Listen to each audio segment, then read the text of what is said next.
తెలంగాణ రాజకీయాల్లో కాంగ్రెస్ వర్సెస్ బీఆర్ఎస్గా రాజకీయం అంతా సాగుతుంది. కాంగ్రెస్ పార్టీ ప్రస్తుతం అధికారంలో ఉంది. బీఆర్ఎస్ పార్టీకి సంబంధించిన ఎమ్మెల్యేల తీరును కానివ్వండి, వాళ్ళందరూ పార్టీలు మారినటువంటి ప్రక్రియలు కానివ్వండి, వీటన్నిటిని చూస్తూ ఉన్నాం. వీటి మీద ఇప్పుడు బీఆర్ఎస్ వర్సెస్ కాంగ్రెస్గా తెలంగాణ రాజకీయాలన్నీ సాగుతూ ఉన్నాయి. అయితే ఇక్కడ ఒక ప్రశ్న తలెత్తుతుంది. అసెంబ్లీ ఎన్నికల్లో తన బలాన్ని చూపించుకున్నటువంటి బీజేపీ పార్టీ, పార్లమెంట్ ఎన్నికల్లో నెంబర్ 2గా నిలిచినటువంటి బీజేపీ పార్టీ ఇప్పుడు ఎక్కడా కూడా తెలంగాణ రాజకీయాలకు సంబంధించి, తెలంగాణ పరిస్థితులకు సంబంధించి మౌనాన్ని పాటిస్తూ ఉంది. ఎక్కడా కూడా వాళ్ళు ఒక మాట మాట్లాడట్లేదు. ఎక్కడా కూడా వాళ్ళ పనితీరుని కనిపించట్లేదు. ఎక్కడా కూడా ప్రజా సమస్యలను పోరాటలేదు.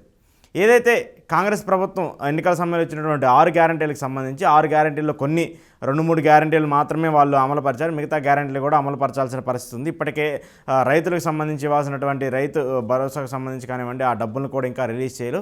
వాటన్నిటిని కూడా రిలీజ్ చేయాలని చెప్పేసి బీఆర్ఎస్ కొట్లాడుతూ ఉంది. దానికి సంబంధించి వాళ్ళందరూ కూడా రోడ్ల మీదకి వచ్చి నినాదాలు చేస్తున్నటువంటి ప్రక్రియను మనం చూసాం. ఆ తర్వాత రైతు రుణమాఫీకి సంబంధించి కాంగ్రెస్ ప్రభుత్వం ఇచ్చినటువంటి హామీ 2 లక్షల రైతు రుణమాఫీ ప్రతి రైతుకి చేస్తామని చెప్పేసి ఏవైతే మాటలు చెప్పారో వాటికి సంబంధించి కూడా ప్రక్రియ చేయాల్సి ఉంది. అయితే ఈ రైతు రుణమాఫీని కొంతమందికి వచ్చింది, మరి కొంతమందికి రాలేదు. రానటువంటి రైతులందరూ కూడా ఆత్మహత్యకు పాల్పడుతున్నటువంటి అంశాలను కూడా మనం చూస్తున్నాం. వాటిపైన కూడా బీఆర్ఎస్ పార్టీ బయటకు వచ్చి మాట్లాడుతూ ఉంది. బీఆర్ఎస్ పార్టీ డైరెక్ట్గా కాంగ్రెస్ని టార్గెట్ చేస్తూ, కేంద్రానికి సంబంధించి లేదంటే కాంగ్రెస్ అధిష్టానానికి సంబంధించి రాహుల్ గాంధీని టార్గెట్ చేస్తూ, లేదంటే ఇక్కడ ఉన్నటువంటి రేవంత్ రెడ్డిని టార్గెట్ చేస్తూ మాట్లాడుతూ వస్తుంది. ఇక్కడ కూడా బీజేపీ పార్టీ సైలెంట్ కనిపిస్తూ ఉంది.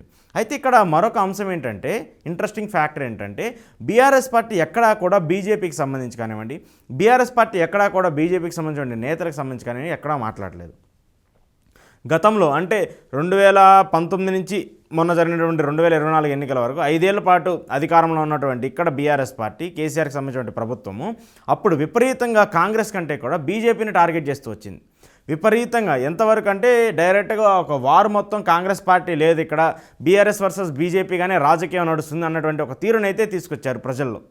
ఆ తర్వాత ఎన్నికలు ముగిసిన తర్వాత ఓడిపోవడము బీఆర్ఎస్ పార్టీ, ఆ తర్వాత అనూహ్యంగా కాంగ్రెస్ అధికారంలోకి వచ్చిన తర్వాత, కేంద్రంలో బీజేపీ అధికారంలోకి వచ్చిన తర్వాత ఎక్కడా కూడా బీఆర్ఎస్ పార్టీకి సంబంధించిన నేతలు ఎవరు కూడా బీజేపీకి సంబంధించిన పెద్దలపైన కానివ్వండి, బీజేపీకి సంబంధించిన నేతలపైన కానివ్వండి ఎక్కడా కూడా మాట్లాడలేదు.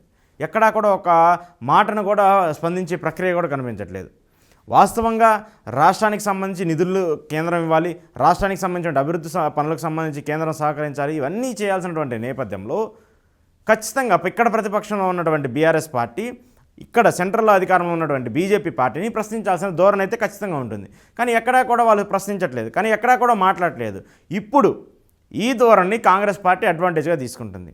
ఎందుకు తీసుకుంటుంది? అయితే బీజేపీ బీఆర్ఎస్ విలీనం కాబోతున్నాయి, లేదంటే బీజేపీ బీఆర్ఎస్ పొత్తులో ఉండబోతున్నాయి, రాబోయే రోజుల్లో బీజేపీ బీఆర్ఎస్ కలిసి ఎన్నికల్లో పోటీ చేస్తాయని చెప్పేసి ఏవైతే కాంగ్రెస్ నేతలు చెప్తున్నటువంటి మాటలు ఉన్నాయో ఆ మాటలకు వాస్తవ రూపం దాల్చే విధంగా ఇప్పుడు ఈ నేతల ప్రశ్నలు, ఈ నేతల మాటలు, ఈ నేతల పనితీరులు కనిపిస్తున్నాయి.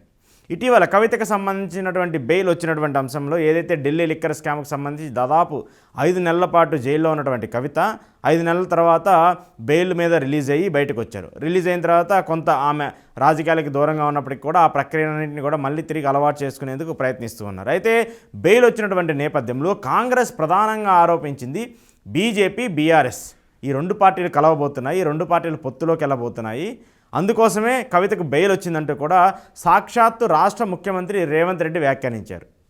ఆయనతో పాటు ఉన్నటువంటి నేతలందరూ కూడా వ్యాఖ్యానిస్తూ వచ్చారు. అయితే మరొక అంశం ఏంటంటే, బీఆర్ఎస్ సంబంధించిన ఎమ్మెల్యేలందరినీ కూడా ఒక్కొక్కరుగా పార్టీలోకి లాగుతూ ఉన్నారు, పార్టీలోకి ఆహ్వానిస్తూ ఉన్నారు, వాటి మీద పోరాటం కూడా చేస్తూ వస్తున్నారు. ఎక్కడా కూడా బీజేపీకి సంబంధించిన ఎమ్మెల్యేలు దీన్ని ఖండిస్తున్నారనో, లేదంటే వాళ్ళ ఎమ్మెల్యేలు పార్టీలు మారితే వాళ్ళకి సంబంధించి చర్యలు తీసుకుంటామనో ఎక్కడా కూడా రావట్లేదు. వాళ్ళకు ఉన్నటువంటి ఎమ్మెల్యేలు అందరూ సేఫ్గా అలానే ఉన్నారు, వాళ్ళకు ఉన్నటువంటి ఎంపీలు కూడా సేఫ్గా అలానే ఉన్నారు. అఫ్కోర్స్ బీజేపీ కేంద్ర పార్టీ కాబట్టి ఖచ్చితంగా ఆ పార్టీ నుంచి రావాలంటే ఖచ్చితంగా కొంతమందికి ఆ భయం ఉంటుంది, దాంతోపాటు కేంద్రంలో అధికారంలో ఉన్నారు కాబట్టి ఆ ధీమా ఉంటుంది.